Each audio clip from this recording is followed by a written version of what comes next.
오늘 나눌 말씀은 저희 마태복음 제가 21장, 이제 마태복음으로 돌아가서 말씀을 나누려고 합니다. 21장 1절에서 11절 말씀 제가 전하도록 하겠습니다. 지난번에 제가 20장까지 마태복음 말씀을 전했었습니다. 오늘 신약성경 34페이지입니다. 제가 1절에서 11절까지 읽겠습니다. 그들이 예루살렘에 가까이 가서 감람산 벳바게에 이르렀을 때 예수께서 그 두 제자를 보내시며 이르시되 너희는 맞은편 마을로 가라. 그리하면 곧 매인 나귀와 나귀 새끼가 함께 있는 것을 보리니 풀어 내게로 끌고 오라. 만일 누가 무슨 말을 하거든 주가 쓰시겠다 하라. 그리하면 즉시 보내리라 하시니 이는 선지자를 통하여 하신 말씀을 이루려 하심이라. 일러스되 시온 딸에게 이르기를 내 왕이 내게 임하나니 그는 겸손하여 나귀 곧 멍에 매는 짐승의 새끼를 탓도다 하라 하였느니라.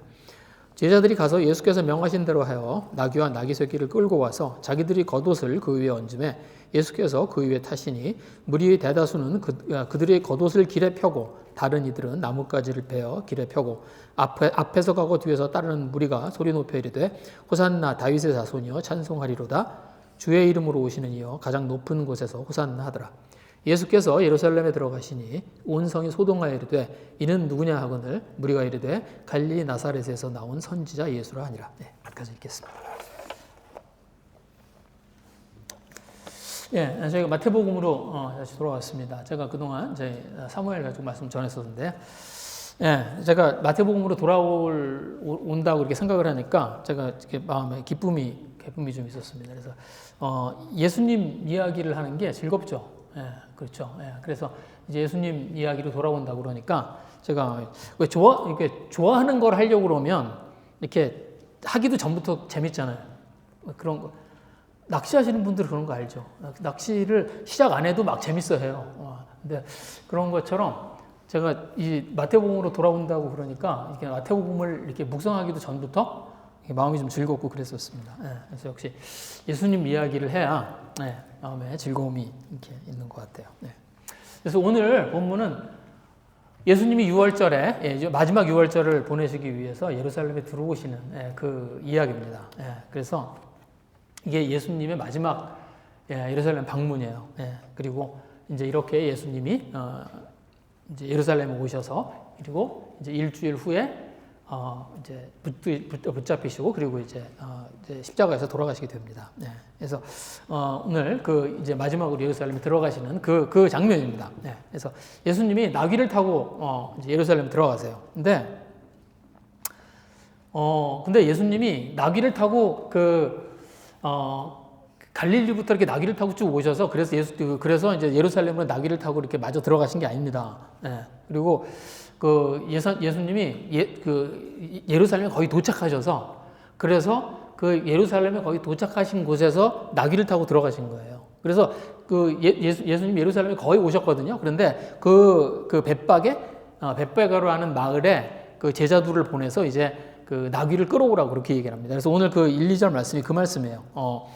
예루살렘에 가까이 가서 감람산 벳바게에 이르렀을 때 예수께서 두 제자를 보내시며 이르시되 너희는 맞은편 마을로 가라. 그리하면 곧 매인 나귀와 나귀 새끼가 함께 있는 것을 보리니 풀어 내게로 끌고 오라. 그래서 감람산 벳바게에 가서 그 나귀를 끌고 오라고 그러는 거예요. 근데 벳바게가 어디냐면 예루살렘의 바로 초입에 있는 그 동네입니다. 그러니까 감람산과 예루살렘은 그냥 두 개의 언덕이에요. 그러니까 이렇게 두 개의 언덕이 마주하고 있고요. 한쪽이 예루살렘이고 또 다른 쪽이 감람산입니다. 그래서 그 둘 사이의 거리가요. 그냥 걸어서 한 20분도 안 걸려요. 그래서 겟세마네 동산이 어디냐면 여기가 예루살렘이 있고 감람산이 있으면 그 겟세마네 동산이 감람산의 산기슭이에요. 바로. 그러니까 예루살렘에서 나와서 감람산으로 올라가려고 그러면 바로 거기가 겟세마네입니다. 그러니까 예수님이 겟세마네에서 마지막 기도를 하시잖아요. 근데 그 겟세마네가 바로 거기예요. 그래서 이 벳바게는 감람산 벳바게잖아요. 그러니까 예루살렘하고 굉장히 가까운 거예요. 그러니까 예수님이 이제 예루살렘까지 다 오신 거예요. 그냥 걸어서 들어가시면 돼요. 그런데 예수님이 걸어서 그냥 들어가질 않으시고 번거롭게 제자들을 시켜서 가서 나귀를 가지고 오라고 그래요. 그리고 그 나귀를 타고 예루살렘으로 들어가신 겁니다. 그러니까 예수님이 셋업이죠. 그렇죠? 이게 예수님이 어떤 의도가 있어서 의도적으로 피곤하셔서 나귀를 타고 들어가신 게 아니라 그냥 의도를 가지고 어떤 의도가 있어서 예수님이 일부러 그 나귀를 끌어오라고 해서 그걸 타고 들어가신 거예요. 그 목적이 4절에 있습니다. 그 목적이 뭐냐면 이는 선지자를 통하여 하신 말씀을 이루려 하심이라. 그래서 무슨 말씀이에요? 그게 5절 말씀입니다. 시온 딸에게 이르기를 내 왕이 내게 임하나니 그는 겸손하여 낙이 곧 멍에 매는 짐승의 새끼를 탔도다. 네, 무슨 말이에요? 왕이 올 건데 그 왕은 나귀를 타고 들어올 거라는 거예요. 네, 예루살렘으로 왕이 올 텐데 그 왕은 나귀를 타고 들어올 거예요. 이게 스가랴 9장 9절에 있는 말씀입니다. 제가 거기 그 말씀 거기 드렸는데 스가랴에 보시면 조금 더 길어요. 그래서 제가 거기 스가랴 말씀 거기 드렸죠. 시온에 따라 크게 기뻐할지어다 예루살렘에 따라 즐거이 부를지어다 보라 내 왕이 내게 임하시나니 그는 공의로우시며 구원을 베푸시며 겸손하여서 나귀를 타시나니 나귀의 작은 것 곧 나귀 새끼니라. 스가랴가 했던 메시아에 대한 예언입니다. 메시아가 오실 건데 메시아는 어디로 와요? 예루살렘으로 와요. 그 얘기입니다. 그래서 여기 보시면 시온의 딸, 예루살렘의 딸 이렇게 얘기하죠. 시온과 예루살렘은 같은 이야기입니다. 그러니까 예루살렘을 시온이라고 불러요. 그러니까 원래는 시온이라는 게 시온산이에요. 시온산. 그 예루살렘에 있는 산이에요. 그런데 그게 그냥 나중에 그냥 그 예루살렘을 부른 이름이 됩니다. 그래서 시온의 딸 그러면 예루살렘 사람들이에요. 예루살렘의 딸, 예루살렘 사람들이 같은 얘기를 반복한 겁니다. 그래서 무슨 얘기예요? 왕이 오실 건데 그 왕은 어때요? 예루살렘으로 오신다. 네. 그리고 그 왕이 오실 때는 어떻게 한다고요? 나귀를 타고 오신다는 거예요. 그래서 하나는 왕이 오시는데 그 왕은 예루살렘으로 오실 것이다. 그 다음에 그 왕은 나귀를 타고 오실 것이다. 그 두 가지 이야기를 한 게 스가랴의 예언입니다.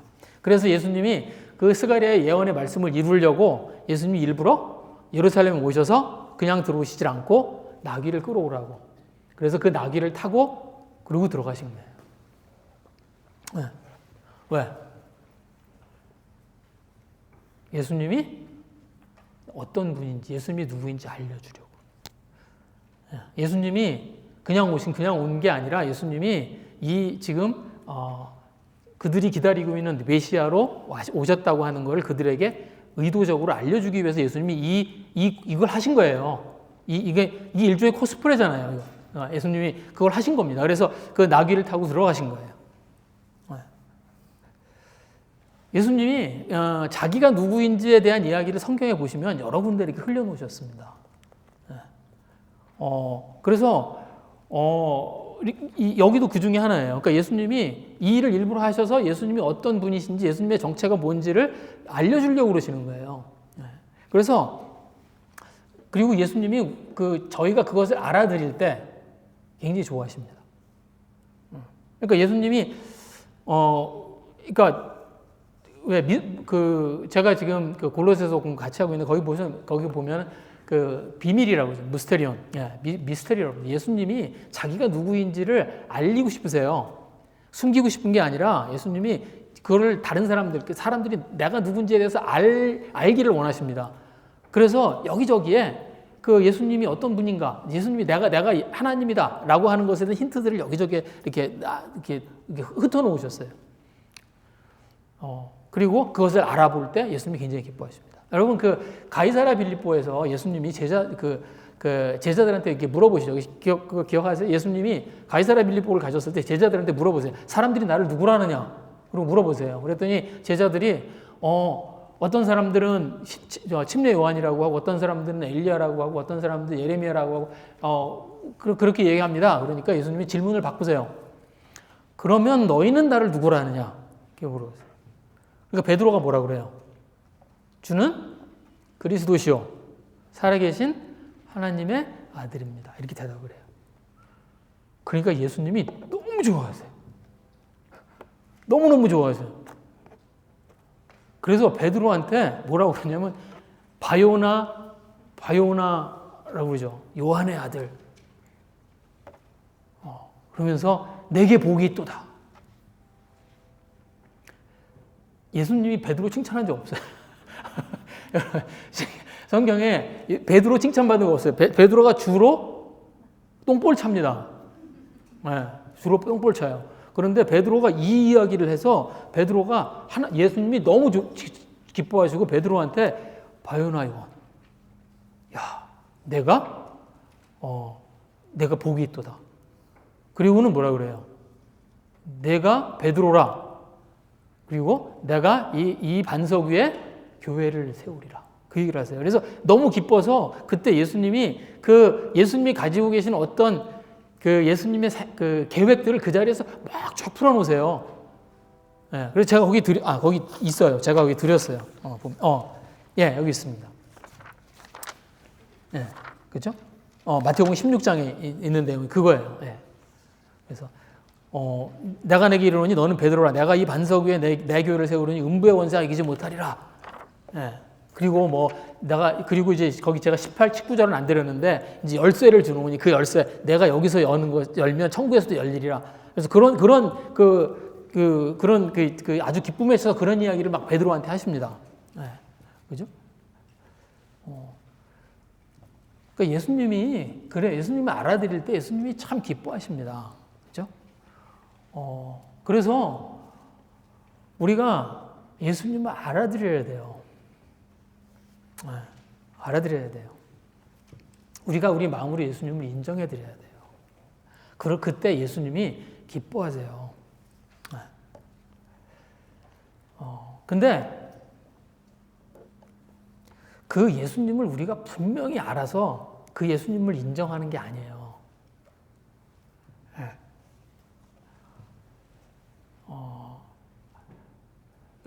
베드로가 이제 예수님한테 대답할 때 당신은 그리스도시요 하나님의 살아계신 하나님의 아들이라고 그렇게 대답을 하잖아요. 그랬는데 그 대답을 딱 들으시고 예수님이 막 기뻐하시거든요. 그리고 막 내가 복이 있도다 그렇게 얘기를 하시고는 그 다음에 이상한 얘기를 하세요. 그 다음에 이렇게 얘기했어요. 거기 제가 17절에 보시면 이렇게 됐어요.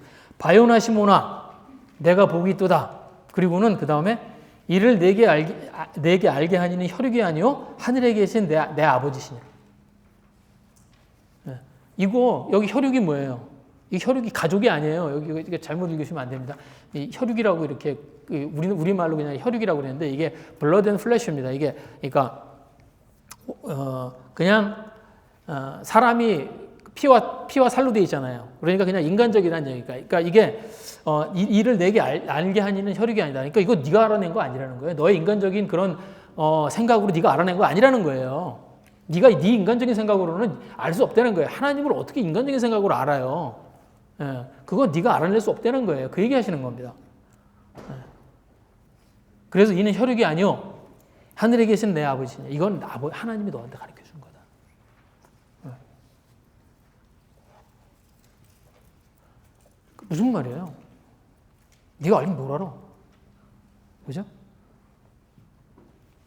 네가 알아서 대답한 거 아니야.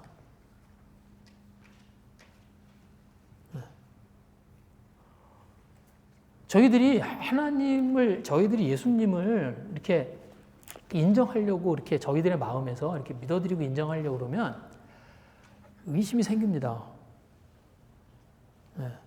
이분이 진짜 하나님인가? 이분이 진짜 메시아일까? 진짜일까? 그럼 베드로가 얼만큼 확신으로 대답했을까요? 베드로가 예수님은 그리스도시요 하나님의 아들이시라고 그 대답을 할 때 베드로가 얼만큼 확신을 가지고 예수님한테 그 대답을 했을까요?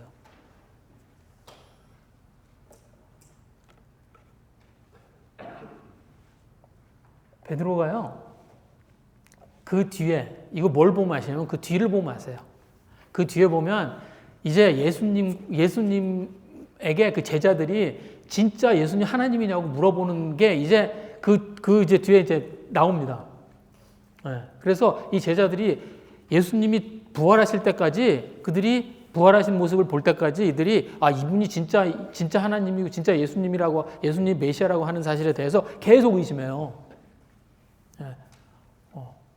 그래서 그 6월절에 요한복음에 보시면 6월절에 예수님하고 제자들이 하는 대화들이 있습니다. 근데 거기에 보시면 그 질문들의 요지가 뭐냐면 그거예요. 하나님 뭐 해달라고. 그러니까 예수님이 뭐라 그래요? 또 하나님 지금 나랑 이따까지 다녔는데 어떻게 또 하나님 보여달라고 그러냐? 그렇게 얘기를 해요. 그래서 그 제자들도 그 예수님이 하나님이시라는 거, 예수님이 메시아라는 거 계속 의심합니다. 근데 베드로가 어떻게 이렇게 대답해요? 베드로가 자기가 가지고 있는 믿음으로 대답하는 거예요.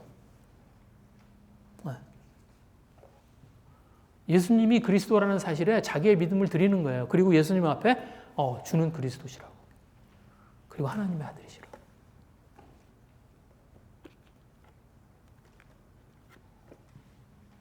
그리고 그 사실이 내가 내 마음으로 그렇게 인정하는 것들이 그게 저희로 하여금 뭐래요?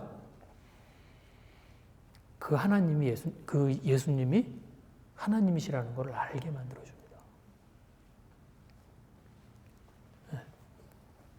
그래서 저희들이 예수님이 하나님이시라는 걸 저희들이 마음으로 인정하고요. 그리고 저희들의 문제를 가지고 하나님 앞에 나가고, 그리고 그 예수님 앞에 나가고, 그리고 예수님에게 예수님이 하시는 말씀들을 저희들이 순종하고 따르고, 그렇게 하면서 저희들이 예수님을 알아가는 거예요.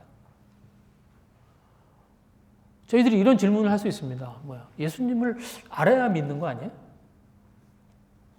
예수님 알아야 믿어요? 믿어야 알아요? 예수님을 알아야 믿고 알아야 믿게 되는 거 아니에요? 아니면 믿어야 알게 되나요?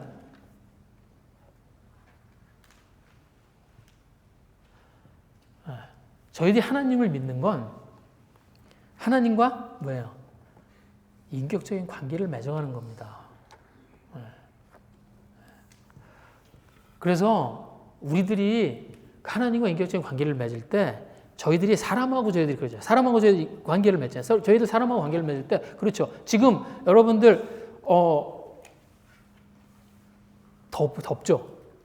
괜찮으세요? 덥죠? 이거 끌 수 있어요? 좀 꺼줄래요? 좀 더운 것 같아, 보니까. 네. 지금 제가 보니까 이 눈의 사이즈가 점점 작아지고 있어요. 점점 작아지고 있어요.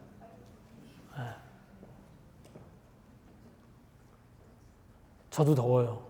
저는 이만큼 더 높였으니까 이만큼 더 덥습니다.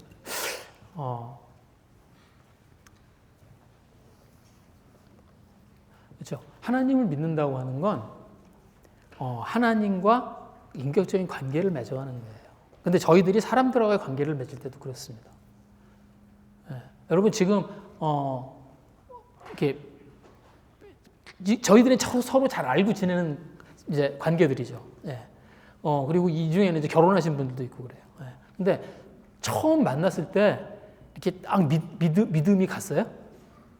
처음 만났을 때? 그치, 그때 만났을 때 믿은 게 잘못이지. 근데 처음 만났을 때 이게 믿음이 가요?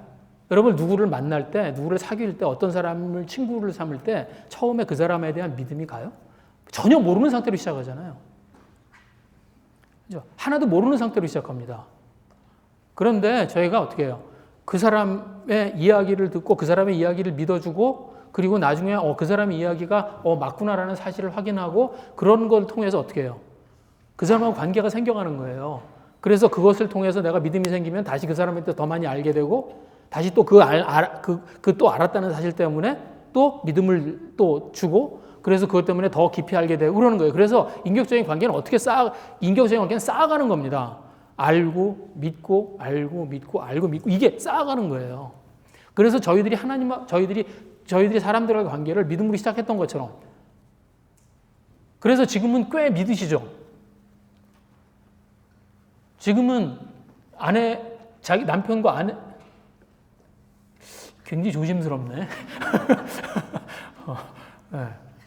준수 형제님, 정수 집사님 믿으세요? 이거 3초가 지나면 끝난 거예요. 아니, 그건 제 질문이 끝나기도 전에 큰 소리로 대답을 하셨어야죠. 저희들이 가지고 있는 인격적인 관계가 그래요. 저희들이 믿음을 주고, 그리고 알게 되고, 다시 믿음을 주고, 다시 그것 때문에 알게 되고, 더 많이 믿게 되고, 또 알게 되고, 그렇게 하는 겁니다. 그래서 일단 믿어봐야 알아요. 그래서 제가 처음 하나님을 이제 막 알아가야 되는 사람들, 그들에게 제가 이렇게 권합니다. 지금 가지고 있는 문제를 가지고 기도하라고. 지금 내가 가지고 있는 문제를 가지고 하나님 앞에 기도하라고. 일단 믿어드리라고. 그리고 하나님이 그걸 어떻게 해 나가시는지를 한번 보라고. 그리고 그걸 경험해 가면서 하나님이 어떻게 하시는 일들을 그걸 내가 경험했을 때 그때 다시 더 큰 믿음을 드리고 다시 더 큰 믿음을 드리고 그렇게 해서 하나님하고 관계를 쌓아가라고. 그런데 저희들이 믿음을 이렇게 전혀 드리질 않잖아요. 그러면 그래 하나님을 그렇게 인정해 드리질 않으면 그러면 하나님 알 방법이 없습니다. 왜? 여기 예수님이 말씀하신 대로 예수님이 베드로에게 이야기하신 대로 혈육으로 알 수가 없어요. 저희들의 인간적인 생각과 저희들의 인간적인 논리를 가지고 하나님 맞네? 이분이 하나님이네라는 걸 저희들이 알아낼 수가 없어요. 그건 하나님하고 저희하고 같이 해야 되는 일이에요. 그래서 예수님이 어떻게 해요? 예수님이 본인이 하나님인 것 같은 그런 힌트들을 예수님이 그 3년의 시간들을 계시면서 계속 뿌려놓으셨어요. 그래서 뭘 하세요? 오늘은 구약에 있는 예언을 예수님이 그대로 이루어가는 걸 보여주시는 거예요.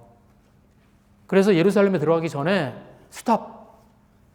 그리고 가서 나귀 끌어오라고. 그리고 그 나귀를 타고 들어가신 겁니다.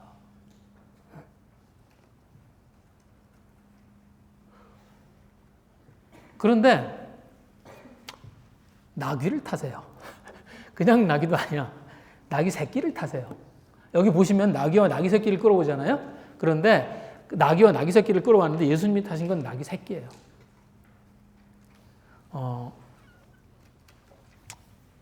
여기 보시면 그렇죠.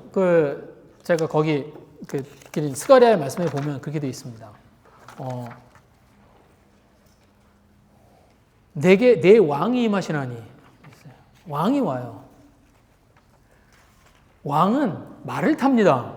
당시에 왕은 말을 타요. 나귀를 타지 않아요. 네. 왜? 왕은 위엄이 있어야 되거든요. 위엄을 가지고 위엄과 어떤 포스를 가지고 그 백성들 앞에 나가야 돼요. 그런 권위를 가지고 나가야 됩니다. 그래서 말을 타요. 여러분 말하고 당나귀하고 이렇게 직접 보신 적 있으세요? 직접 보신 적 있으세요? 따로따로. 당나귀 제가 본 적이 있나? 당나귀 말은 본 적 있어요. 근데 당나귀는 제가 본 적이 없는 것 같아요. 근데 보기만 해도 웃기게 생겼어요. 사진만 봐도 웃기게 생겼어요. 그죠? 말하고 당나귀하고 다르죠? 말은 어떻게 생겼어요? 멋있게 생겼잖아. 당나귀는 웃기게 생겼어요. 그죠? 이렇게 말은 뭔가 비율이 잘 맞게 생겼어. 그리고 당나귀는 머리는 이만해. 근데 몸 조그매. 그래가지고 뭔가 좀 가분수처럼 생겼어요. 그래가지고 이렇게 말하고 당나귀하고 이렇게 딱 보면 달라요. 그렇죠? 그래서 이 말이요. 그래서 제가 좀 찾아봤더니 말이 당나귀 1.5배래요. 크기가. 말 크기를요. 말은 크기를 어떻게 재냐면 저는 말 크기를 잴 때 머리까지 재는 줄 알았거든요. 그랬더니 머리까지 재는 게 아니고 말은 크기를 잴 때 어디까지 재냐면 앞발의 끄트머리. 앞발이 쭉 올라와서 왜 끝나는 어깨였죠? 어깨? 거기까지 잰대요. 말 크기는 그렇게 잰대요. 그래서 그렇게 재는데 당나귀는 그 말이 당나귀 1.5배쯤 된대요. 말의 무게가 어느 정도 되냐면 1000톤이래요. 아니, 1000톤이야. 1000파운드. 1000파운드. 말이 1000파운드. 당나귀가 그 반쯤 돼요. 그러니까 말을 타야 위험이 있죠. 말을 타야죠. 근데 예수님이 당나귀를 타요. 근데 당나귀 새끼 타요. 당나귀 새끼. 볼품없는 모습으로 오시는 겁니다. 옛날에 나귀는 누가 탔냐면요. 누가 나귀를 타고 들어갔냐면 옛날에 사신이 나귀를 타고 들어갔대요. 그러니까 화친을 하러 가잖아요. 그러면 그 화친을 하러 갈 때 그 사신이 일부러 나귀를 타고 들어갔대요. 그래서 왜 나귀를 타고 들어갔냐면 위압감을 주지 않기 위해서.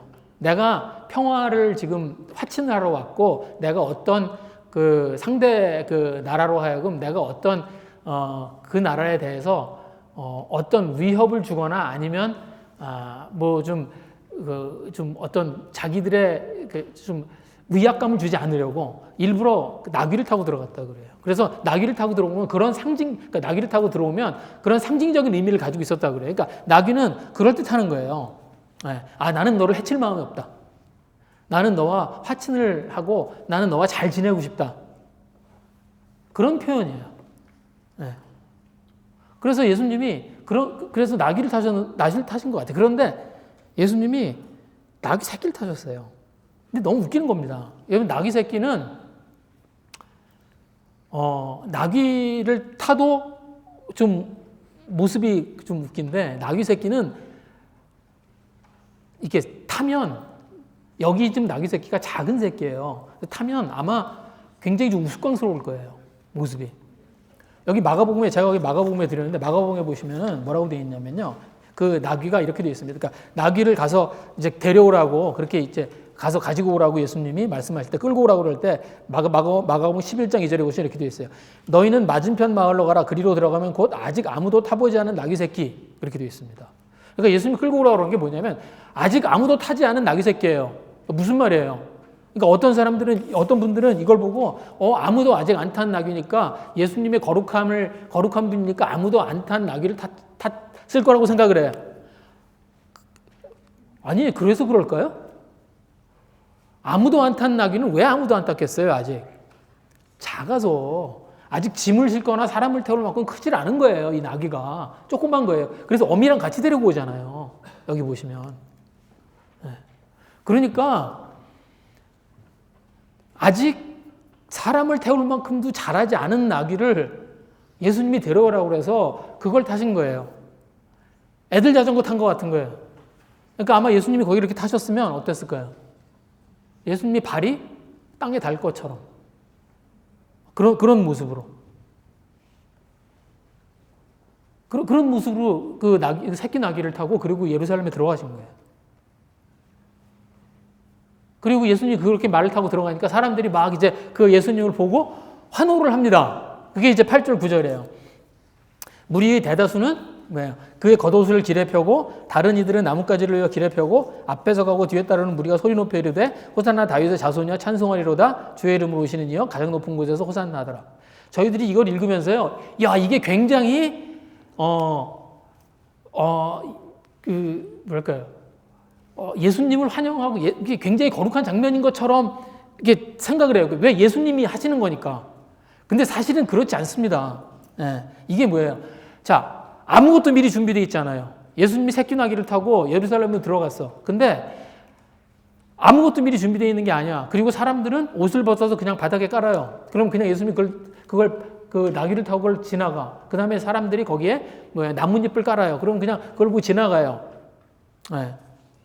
그리고 사람들이 막 이렇게 외쳐요. 그러니까 이 장면을 상상해 보면 이건 왕의 행차 같은 게 아니에요. 왕이 들어오는 그런 모습이 아니에요. 이건 뭐예요?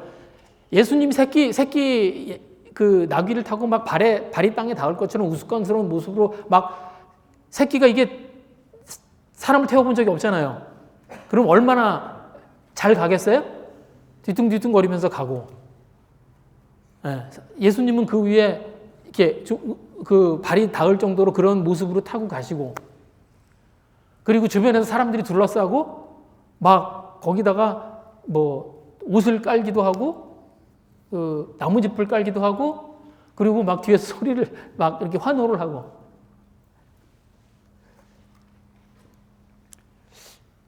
어떤 뭐 위험이나 폴스가 느껴져요? 그럴까요? 이게 그런 장면일까요? 막 사람들이 예수님의 어떤 권위를 막 이렇게 막 알아들이고 막 그러는 장면일까요? 아니에요. 이건 마치 어떤 것 같으냐면 재미난 구경을 하러 온 많은 사람들이 쏟아져 나와 있는 것 같은 겁니다. 네. 여기 온 성이 소동했다고 그러거든요. 사람들이 이걸 어떤 왕이 와서 그 왕을 맞이하려 이런 게 아니라 어떤 유명한 연예인이 나타났어. 그래서 그 사람은 그 연예인을 둘러싸고 사람들이 그렇게 막 이렇게 쫓아다니는 그런 모양이에요. 이게 그런 모양새예요. 네. 11절에 보시면 이제 누가 궁금해서 물어봐요. 무리가 이르되 이는 누구냐라고 물어봐요. 그러니까 무리가 이르되 갈릴리 나사렛에서 나온 선지자 예수라.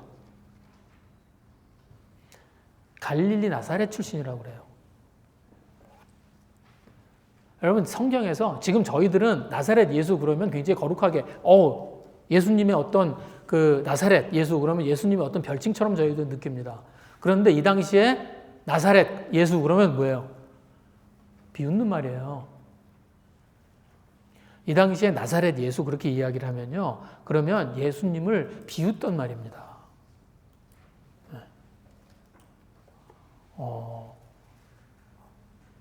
갈릴리는 예루살렘 사람들한테는 시골이에요. 예루살렘 사람들이 갈릴리 그러면 이렇게 이렇게 내려보는 이렇게 좀 내려보는 한 수 접고 들어가는 그런 곳이에요. 그리고 나사렛은 그 갈릴리 중에서도 시골이에요. 촌동네예요. 이게 무슨 말이에요? 촌동네 출신이라는 얘기예요. 예수님을 메시아로 막 권위를 인정하고 막 예수님이 왕이 오셨다고 사람들이 예수님을 막 이렇게 환영하고 그러는 그림이 아닙니다.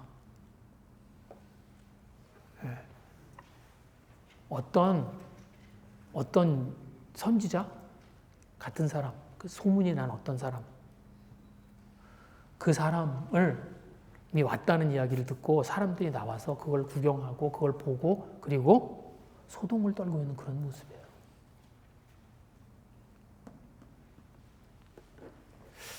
근데 예수님이 왜 이런 모습을 연출하셨을까요? 왜? 일부러 새끼 나귀를 가져오라고 그래서 그 새끼 나귀를 타고 그리고 우스꽝스러운 모습으로 왜 예루살렘에 들어가셨을까요? 네. 5절 말씀에 보면 이렇게 되어 있습니다. 그는 겸손하여서 나귀 곧 멍에 매는 짐승의 새끼를 뜯도다. 겸손하셔서 그렇다. 근데 이거는 그러니까 현대적인 해석입니다. 그러니까 이 당시에는 겸손이라는 말이 없었어요. 이거는 지금 우리가 이제 우리들의 정서에 맞게 해석해서 겸손이라고 그런 거예요. 그 당시 겸손이라는 말이 없었습니다. 이건 무슨 말이냐면 약하다는 말이에요. 순하다는 말이에요. 힘이 없다는 말이에요. 여기에 그 스가랴에 그 보면 똑같은 겸손하다는 말이 나옵니다. 근데 이 겸손하다는 말은 어떤 때 쓰는 말이냐면 힘이 없고 약한 사람들을 불쌍하게 여길 때 그때 쓰던 말이에요. 그런데 이스라엘 사회에서 가장 불쌍한 사람들이 누구였습니까? 당시 이스라엘 사회에서 가장 불쌍하게 여김을 받던 사람들이 누구예요? 고아와 과부들. 이게 고아와 과부들한테 쓰던 말이에요.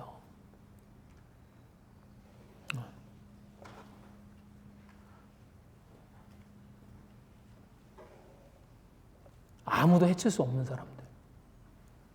남을 해치려면 내가 힘이 있어야 남을 해치잖아요. 그런데 고아와 과부들이 무슨 힘이 있어요? 이 사람들은 남을 해칠 수 있는 능력이 없는 사람들이에요. 네. 사회적인 지위가 없는 것뿐이 아니라 애들이고 여자입니다.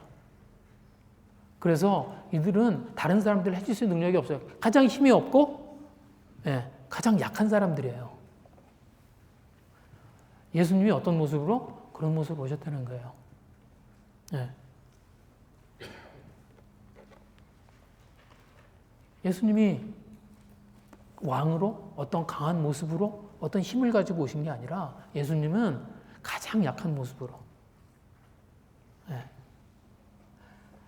내가 너희들을 해칠 마음이 조금도 없다. 나는 너희들에게 어떤 해를 이렇게 주려는 그런 의도가 나에게는 하나도 없다. 그런 모습으로 오신 거예요. 그래서 보시면 예수님을 만나고 예수님 따라다니던 사람이 다 그런 사람들입니다. 그렇죠? 예수님의 제자들도 그렇죠. 예수님의 제자들 보시면 어때요? 그 중에 뭐 잘 배운 사람이 하나 있어요? 그 중에 뭐 변변한 직업을 가진 사람이 있나요?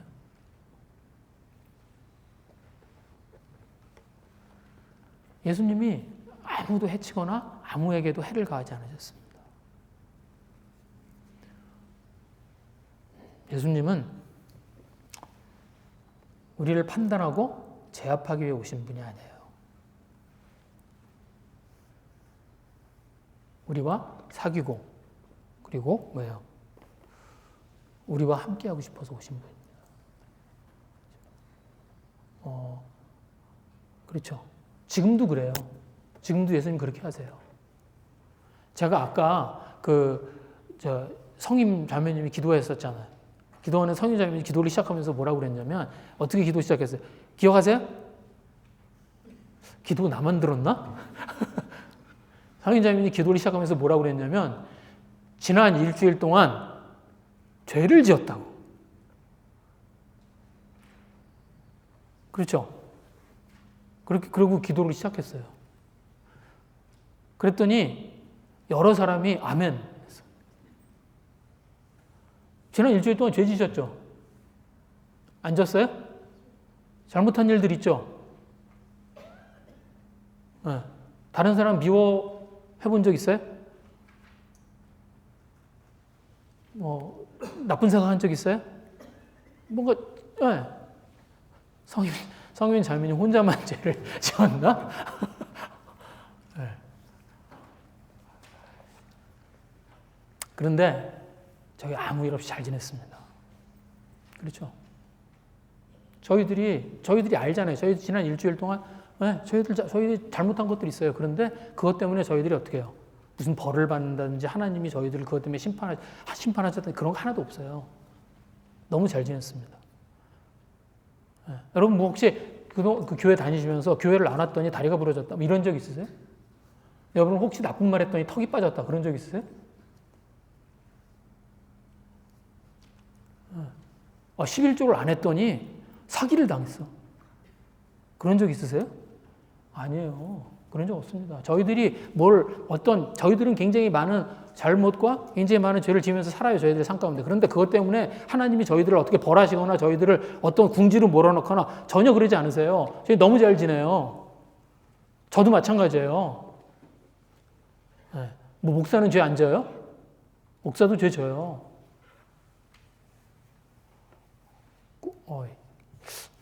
이미지가 깨지나요?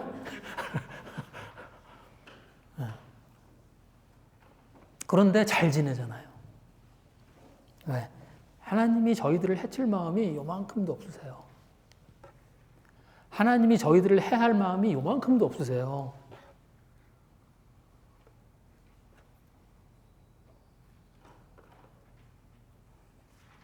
하나님이 저희들을 구원하러 오셨고 그리고 뭐예요? 저희로 하여금 하나님과의 관계를 회복하려고 오셨어요. 그래서 어떻게 오셔요? 닭이 새끼를 타고 무장을 해제하고 나한테 와라. 언제든지 나한테 올 수 있게. 그렇죠? 여러분들 저희들 그렇잖아요. 저희들도 어떤 사람 만날 때 무섭고 우락부락하게 생긴 사람한테는 잘 가기 싫잖아. 그렇죠? 예. 네. 제가 30년 전에 축원명제 처음 만났을 때, 추교선영제 처음 만났을 때, 근처에 못 가기 힘들었었어요. 지금은 너무 좋아요. 지금은 뭐, 교선형제가요, 30년 전에 지금의 2배였어요, 몸이. 이제 믿어지지가 않죠? 지금의 2배였어요. 이렇게. 지금은 다 빠져가지고, 나만의. 근데 예수님이 뭐예요? 그런 연약한 모습으로 저희에게 오신다는 거예요. 저희들을 해야 할 마음이 요만큼도 없어요. 다가오라는 거예요. 나한테 와라. 나는 너를 만날 준비가 돼 있고 나는 너를 해야 할 마음이 요만큼도 없다.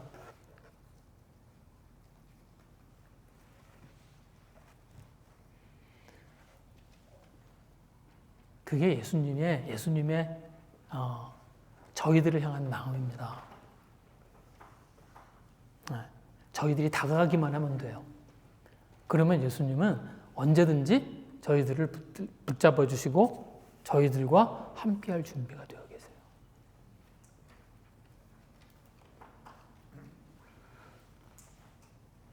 스가랴에 보시면 이제 사실 스가랴 9절보다 10절 말씀이 더 중요한 말씀입니다.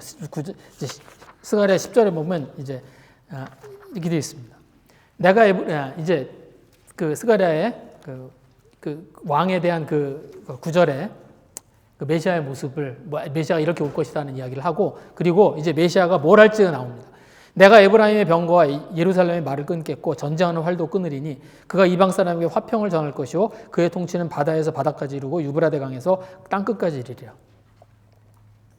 이스라엘 사람들이 다윗의 자손을 기다리고 있었습니다. 그래서 거기 보시면 왜 호산나 다윗의 자손이요 뭐 이렇게 외치는 게 나오죠. 네. 그러니까 이스라엘 사람들이 기다리던 왕은 뭐예요? 다윗과 같은 왕이에요. 그래서 다윗과 같은 왕이 와서 어떻게 해요? 이스라엘을 다시 세우고 이스라엘이 다시 다윗으로 인해서 다시 나라가 세워지고 이제 로마로부터 이제 독립하고 그리고 주변을 정복하고 옛날 같은 다시 그런 영광의 자리로 돌아가기를 원하는 그런 왕을 이스라엘이 기다리고 있었습니다. 그런데 아니에요. 이번에 오시겠다고 하는 왕은 그게 아니에요. 뭐예요? 에브라임의 병거와 예루살렘의 말을 끊겠고 전쟁하는 활도 끊겠다. 이스라엘을 뭘 하겠다는 거예요? 무장해제시키겠다는 거예요. 아무 힘이 없게 만들겠다는 거예요. 있던 힘도 다 빼놓겠다는 거예요. 네. 그리고 뭐래요? 화평을 전하시겠다는 거예요. 그 화평을 언제까지? 땅끝까지 전하시겠다는 거예요. 저희들은 그냥 이것을 그냥 예언 이렇게 성경 말씀으로 그냥 읽지만 사실은 일이 이루어졌어요. 네. 그렇죠. 여러분 예수님 당시에 가장 서슬이 펄했던 나라가 어디예요? 로마예요. 로마는 그 2로부터 300년에 망해서 없어집니다. 여러분 지금 로마에 대해서 이렇게 이야기하는 사람 있어요? 로마를 궁금해해요? 로마에게서 어떤 은혜 받는 사람 있어요? 혹시 그런 로마를 묵상하는 사람 있어요? 아무도 없어요. 로마는 과거에 어떤 때에 그냥 있었던 어떤 나라. 그때는 뭐 뭐 큰 나라였대더라. 예수님은 아니에요. 예수님은 묵상하는 사람들이 있고요. 예수님을 따르는 사람들이 있고요. 이날 이후로부터 그 예수님이 전하신 그 화평이 지금까지 이르릅니다. 로마하고 어떻게 비교를 해요? 복음을 어떻게 로마하고 비교를 해요? 복음의 능력을 어떻게 로마의 능력하고 비교를 해요? 저희는 이미 그 역사를 본 사람들이에요.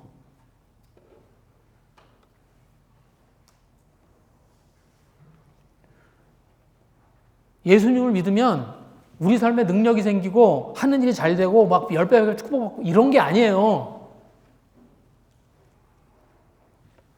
예수님이 하신 말씀이 뭐예요? 우리가 예수님을 믿으면 예수님이 어떻게 하시겠다고? 우리의 삶을 무장해제시키겠다고. 그리고 우리로 하여금 뭐예요? 화평의 사람이 되게 만들겠다는 거예요.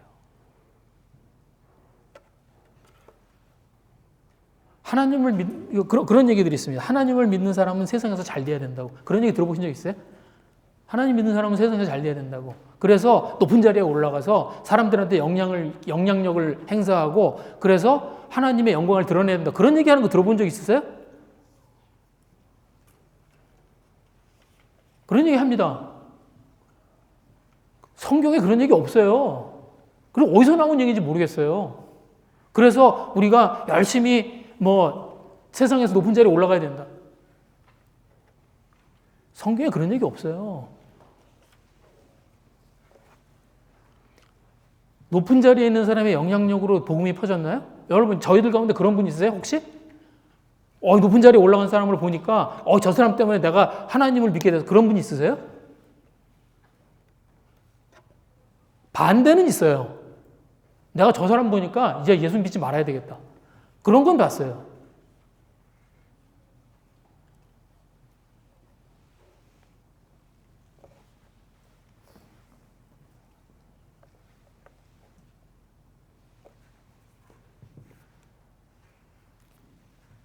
복음은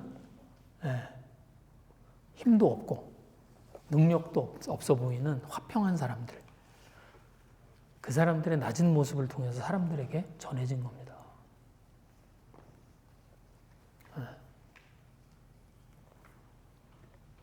복음을 위해서 수고한 사람들을 한번 이렇게 찾아보세요. 그런 사람들이에요. 아니, 오히려 자기가 가지고 있는 높은 자리를 내려놓고 낮은 곳에 가서 하나님의 말씀을 전하던 사람들이에요.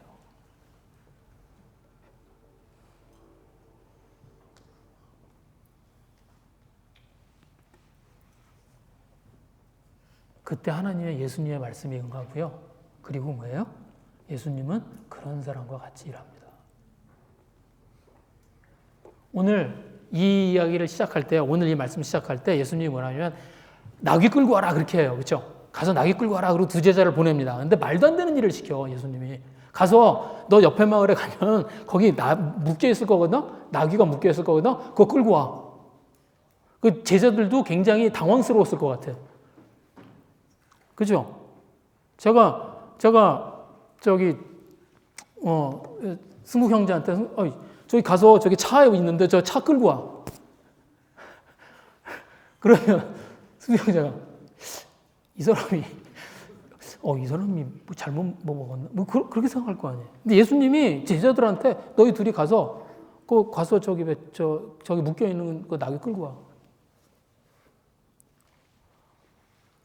제자들이 갑니다. 갔는데 진짜로 묶여 있어. 그리고 진짜로 거기에 주인이 있어요.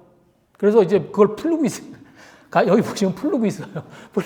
가서 풀고 있으니까 그 주인이 당신 뭐 하냐고. 네. 이 마가복음에 보시면 그 얘기가 나옵니다. 마가복음에 보시면 이렇게 있어요. 4절에 11장 4절에 보면 제자들이 가서 본즉 나귀 새끼가 문 앞 거리에 매여 있는지라 그것을 푸니. 그러니까 가서 풀어 제자들이. 거기 서 있는 사람 중 어떤 이들이 이 사람들이 임자예요, 임자. 이제 누가복음에 보면 임자라고 나옵니다. 임자가 왜 나귀 새끼를 왜 푸냐고. 그러니까 예수님이 뭐라 그래요? 예수님이 주가 쓰시겠다 하라. 그죠? 주가 쓰시겠다 하라. 그래서 제자들이 이제 예수님의 말씀을 전합니다. 그러니까 그 사람들이 그럼 가져가라고 그래요. 그래서 그 나귀를 가지고 이제 예수님이 타게 되신 거예요. 근데 여러분, 이 사람 누군지도 몰라요. 성경에 이름도 안 나와요. 그냥 어떤 나귀 주인이에요. 그런데 이 사람이 내어준 그 나귀 새끼를 예수님이 타고 뭐래요? 하나님의 말씀을 이룹니다.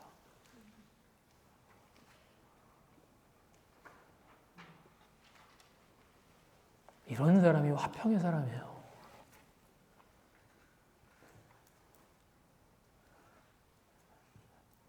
저희가 예수님의 말씀에 순종할 준비가 되어 있을 때 이게 예수님의 말씀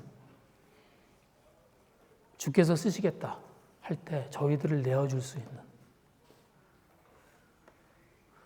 그들이 화평의 사람입니다. 그리고 예수님이 그런 사람들과 함께 하나님의 일을 하세요.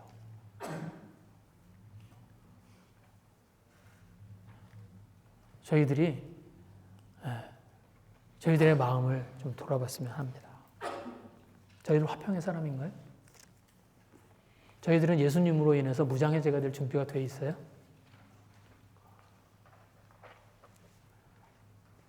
그래서 예수님이 저희를 부를 때 그때 예수님,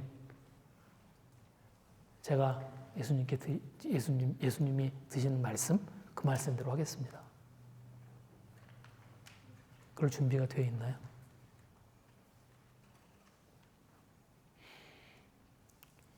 그리고 예수님은 그런 사람들을 통해서 예수님의 복음을 전하시고 세상의 화평을 전하시고 그리고 예수님이 하나님의 일을 해나가십니다. 저희들의 마음을 가지고 기도했으면 좋겠습니다. 예수님은 저희들을 해칠 마음이 전혀 없으세요. 저희에게 저희들과 예수님이 함께 하시려고 이 세상에 오셨습니다. 그 예수님을 저희들이 좀 알아들이는 그런 자들, 그래서 그 예수님을 저희들이 인정해드리는 그런 저희들이 됐으면 좋겠습니다. 또 저희들 스스로가 화평의 주인이 되었으면 합니다. 그래서 예수님의 말씀이 있을 때 그 말씀을 저희들이 순종하고 그리고 따를 줄 아는 그런 자들이 되었으면 좋겠습니다. 이 시간에 주님 앞에 함께 같이 기도하겠습니다.